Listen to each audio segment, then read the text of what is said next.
Hello students, आप सब लोग कैसे हैं। आप सबका स्वागत है। हम लोग आज पढ़ेंगे वज्र गुणन विधि। इसको बोलते हैं क्रॉस मल्टीप्लिकेशन मेथड्स। इसके पहले हमने पढ़ा था प्रतिस्थापन मेथड यानी प्रतिस्थापन विधि और विलोपन विधि। तो प्रीवियस लेक्चर में पढ़े थे जिसको समस्या हो तो देख सकता है। तो आज हम पढ़ेंगे वज्र गुणन विधि, क्रॉस मल्टीप्लिकेशन मेथड। वज्र गुणन विधि को यानी इंग्लिश में देखा जाए, इंग्लिश में जब बोलते हैं क्रॉस मल्टीप्लिकेशन तो उसमें क्या होता है, यानी उसका क्रॉस करना है। क्या करना है? क्रॉस गुणा करेंगे इसका। क्या? यानी दो समीकरणों को आपस में क्या करेंगे? क्रॉस मल्टीप्लिकेशन करेंगे। तो इस विधि को क्या कहते हैं? वज्र गुणन विधि। इसमें फार्मूला है x/b1c2 - b2c1 plus y = c1a2 - c2a1 और क्या है equal to 1/a2 - a2b2 - a2b1। Formula ना याद करने के लिए क्या है, हम जैसे समीकरण है ax1 + by + c = कितना है 0। दूसरा समीकरण है a2x b2y + c2 = क्या है 0। ये दो समीकरण दिए हुए हैं। क्या? दो समीकरण दिए हुए हैं। अब इनको हमको इस फार्मूले के रूप में लिखना है कि हमें याद ना करना पड़े। तो पहले फार्मूला बनाना है इसका। तो फार्मूला बनाने के लिए हम क्या पहले x लिखेंगे। तो x/, अब इसको a1 a2 यानी x वाले दोनों पार्ट को क्या छोड़ देना है और इसमें लिखना है b1/b2 और क्या इधर लिख देंगे c1/c2 और इनका क्या कर देंगे क्रॉस मल्टीप्लाई। क्या कर देंगे? Cross multiply. फिर इसके बाद लेंगे y। जब y लेंगे तो इसमें क्या छोड़ेंगे? इसमें b1 और b2 छोड़ेंगे और क्या लिखेंगे c1/c2 और इधर क्या लिखेंगे a1/a2 और इनका क्या करेंगे? इनका मल्टीप्लिकेशन कर देंगे। फिर जब जड़ लेंगे यानी 1 लेंगे तो 1 को क्या कर दें? 1 को हम इक्वल में ले आएँ। क्या कर दें?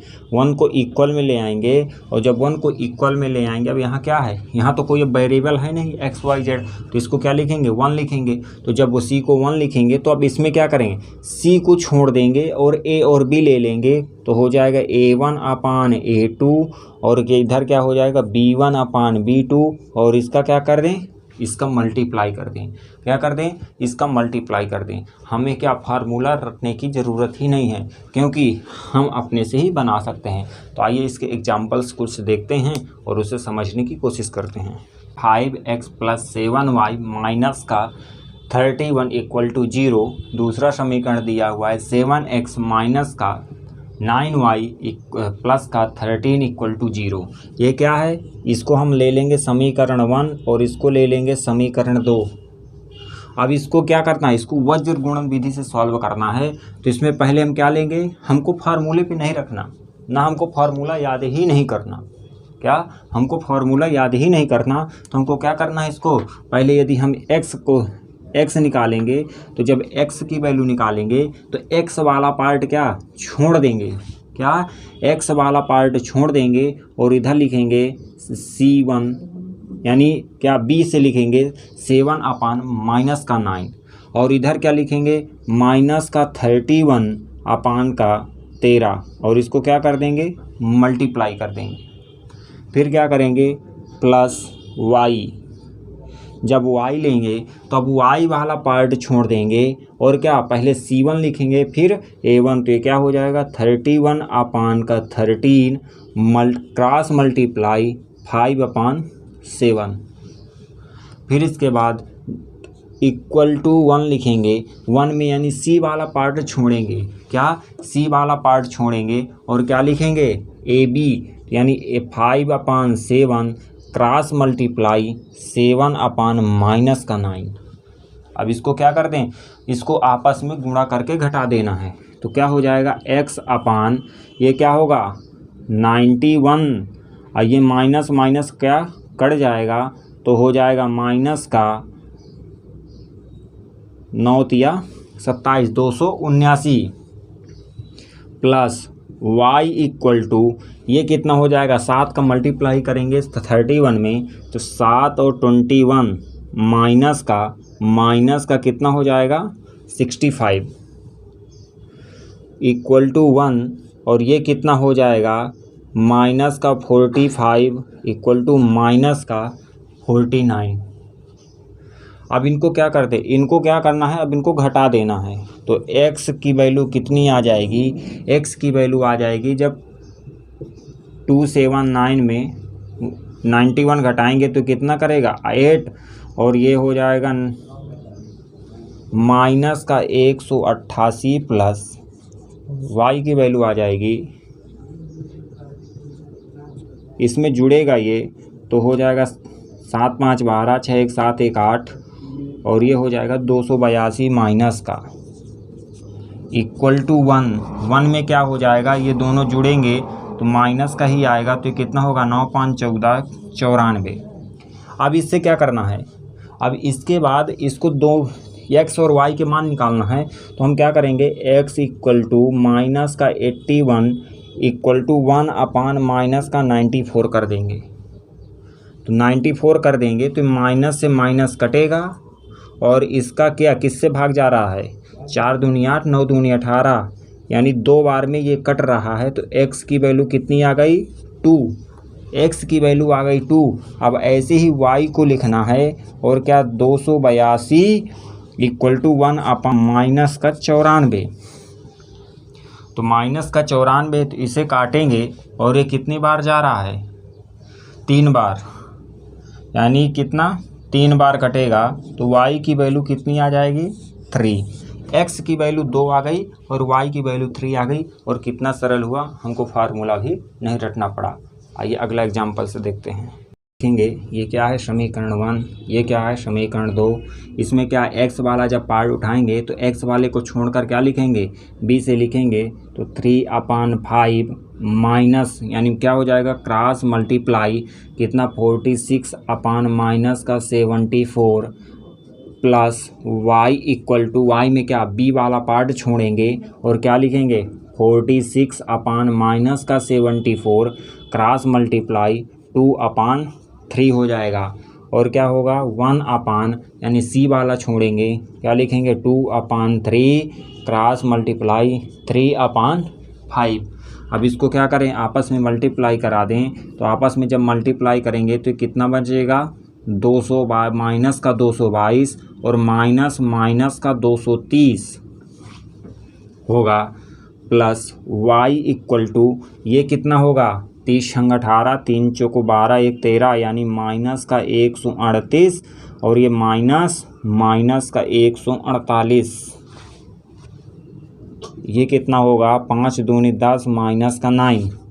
अब इसको क्या करेंगे ये माइनस प्लस हो जाएगा तो x अपान कितना बचेगा माइनस का 222 plus 230 plus y equal to minus का 138 प्लस 148 इक्वल टू 1/1।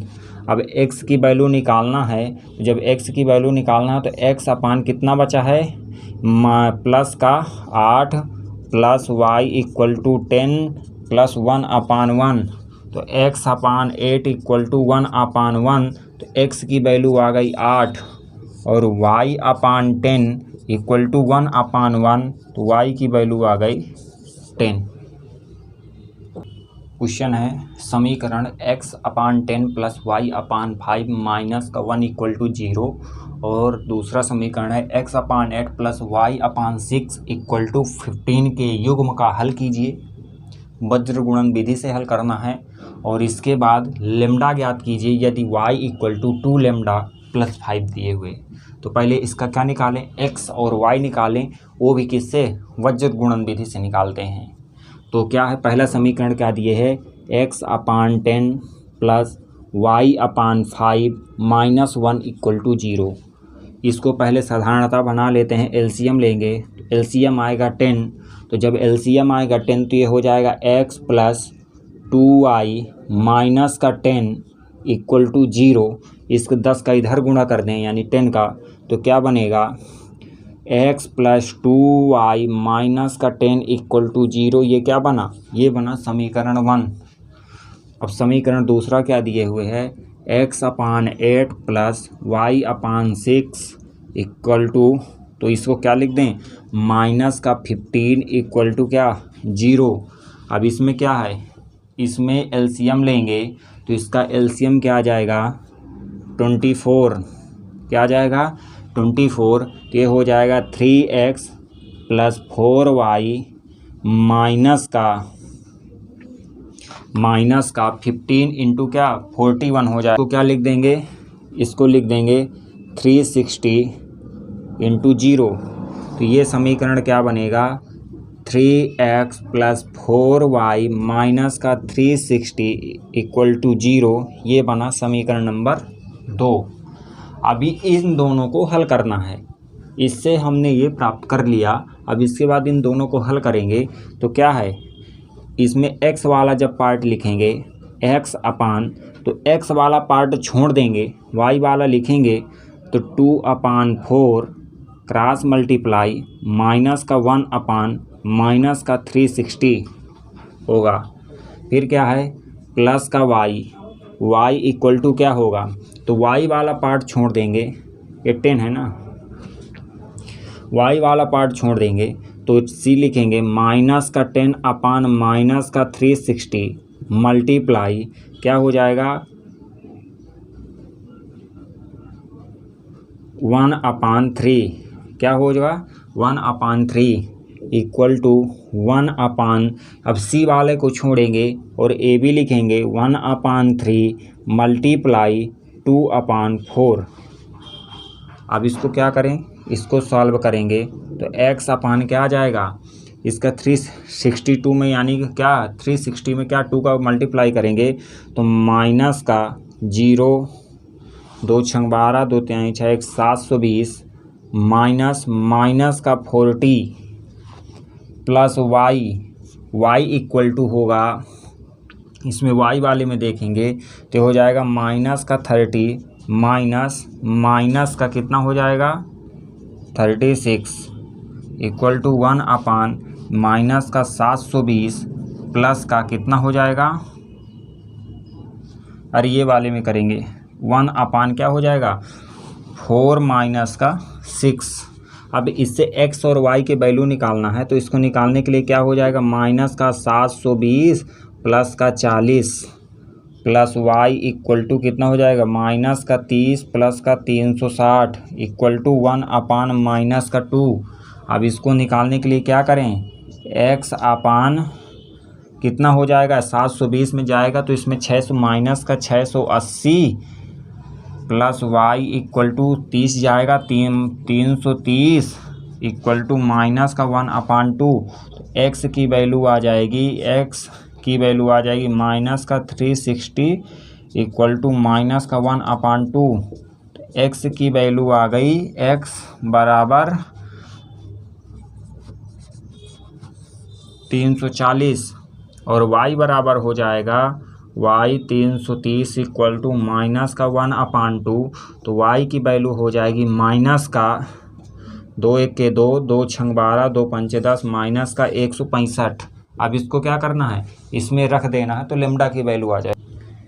x की वैल्यू कितनी आई है 346, y की वैल्यू आई है 165। अब इसमें लेमडा निकालना है तो क्या दिया हुआ है, y equal to 2 lambda plus का 5। अब y की जगह रखना है तो y की जगह रखेंगे 165 इक्वल टू 2 लेमडा प्लस का 5 उधर जाएगा तो 165 माइनस का 5 इक्वल टू 2 लेमडा, ये कितना हो जाएगा माइनस का 170 इक्वल टू 2 लेमडा, तो लेमडा की वैल्यू आ जाएगी माइनस का 175 इक्वल टू 2 से कटेगा तो कितना आ जाएगा, लेमडा इक्वल टू माइनस का 85, कितना आ जाएगा माइनस का 85।